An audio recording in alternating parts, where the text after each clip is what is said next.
ರಾಜ್ಯದಲ್ಲಿ ಬೆಳಿಗ್ಗೆಯಿಂದ ಇವರೆಗೆ ನಡೆದ ಸುದ್ದಿಗಳನ್ನು ಕ್ವಿಕ್ ಆಗಿ ನೋಡೋಣ ಸುವರ್ಣ ಎಕ್ಸ್‌ಪ್ರೆಸ್‌ನಲ್ಲಿ. ಜ್ಯುವೆಲರಿ ಶಾಪ್ ಬೀಗ ಮುರಿದು 140 ಕೆಜಿ ಬೆಳ್ಳಿ ಕಳ್ಳತನ ಮಾಡಿ ಖದೀಮರು ಎಸ್ಕೇಪ್ ಆಗಿದ್ದಾರೆ. ಚಿಕ್ಕಬಳ್ಳಾಪುರದ ಬಿಬಿ ರಸ್ತೆಯಲ್ಲಿರೋ ಜ್ಯುವೆಲರಿ ಶಾಪ್ನಲ್ಲಿ ಕಳ್ಳತನವಾಗಿದೆ.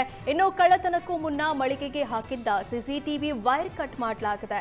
ಚಿಕ್ಕಬಳ್ಳಾಪುರ ನಗರ ಠಾಣೆಯಲ್ಲಿ ಪ್ರಕರಣ ದಾಖಲಾಗಿದ್ದು ಸ್ಥಳಕ್ಕೆ ಬೆರಳಚ್ಚು ತಜ್ಞರು ಭೇಟಿ ನೀಡಿ ಪರಿಶೀಲಿಸಿದ್ರು.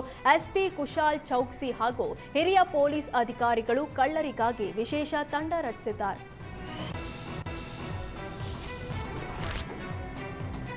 ಕೋರ್ಟ್ ಆವರಣಕ್ಕೆ ಲಾಂಗ್ ತಂದು ವ್ಯಕ್ತಿಯೋರ್ವನಿಗೆ ಬೆದರಿಕೆ ಹಾಕಿದ್ದ ರೌಡಿ ಅಭಿಯನ್ನ ಪೊಲೀಸರು ಬಂಧಿಸಿದ್ರು.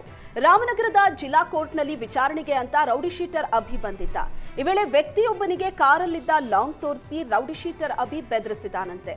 ಕೂಡಲೇ ವಕೀಲರೊಬ್ಬರು ಪೊಲೀಸರಿಗೆ ಮಾಹಿತಿ ತಿಳಿಸಿದ್ರು. ಈ ವೇಳೆ ರಾಮನಗರ ಪೊಲೀಸರು ರೌಡಿ ಶೀಟರ್ ಅಭಿಯನ್ನ ಬಂಧಿಸಿ ಶಸ್ತ್ರಾಸ್ತ್ರ ಕಾಯ್ದೆ ಅಡಿ ಪೊಲೀಸ್ ಠಾಣೆಯಲ್ಲಿ ಪ್ರಕರಣ ದಾಖಲು ಮಾಡಿಕೊಂಡಿದ್ದಾರೆ. ಕುಡಿದ ಮತ್ತಿನಲ್ಲಿ ಲಾರಿ ಚಾಲಕ ಎಡವಟ್ಟು ಮಾಡಿಕೊಂಡಿದ್ದಾನೆ. ಲಾರಿಯನ್ನ ಬೇಕಾಬಿಟ್ಟಿ ಚಲಾಯಿಸಿ ನಡು ರಸ್ತೆಯಲ್ಲೇ ಲಾರಿ ಮಗುಚಿ ಬಿದ್ದಿದೆ. ಉಡುಪಿಯ ಹಿರಿಯಡ್ಕ ಠಾಣೆ ವ್ಯಾಪ್ತಿಯ ಗುಡ್ಡೆ ಅಂಗಡಿ ಬಳಿ ಘಟನೆ ನಡೆದಿದೆ. ಹಿರಿಯಡ್ಕದಿಂದ ಕಾರ್ಕಳ ಕಡೆಗೆ ಅತಿ ವೇಗದಲ್ಲಿ ಲಾರಿ ಚಾಲಕ ಸಂಚರಿಸುತ್ತಿದ್ದ. ಈ ವೇಳೆ ನಿಯಂತ್ರಣ ತಪ್ಪಿ ಲಾರಿ ಸಂಪೂರ್ಣ ಮಗುಚಿ ಬಿದ್ದಿದೆ. ಯಾವುದೇ ವಾಹನ ಸಂಚಾರ ಇಲ್ಲದೆ ಅನಾಹುತ ತಪ್ಪಿದೆ. ಲಾರಿ ಮಗುಚಿದ ದೃಶ್ಯ ಲಾರಿಯ ಹಿಂದೆ ಬರ್ತಿದ್ದ ಕಾರಿನಲ್ಲಿ ಸೆರೆಯಾಗಿದೆ.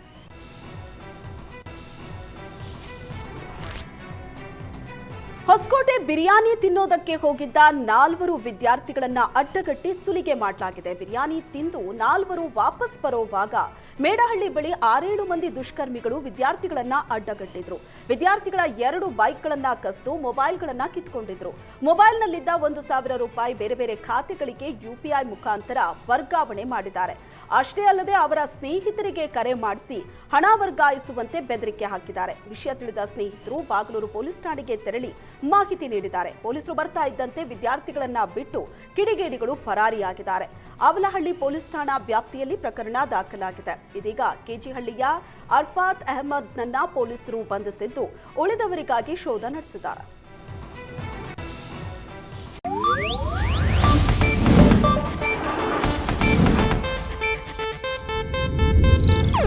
ಇದು ಏಷ್ಯಾನೆಟ್ ನ್ಯೂಸ್ ನೆಟ್ವರ್ಕ್ ಪ್ರಸ್ತುತಿ.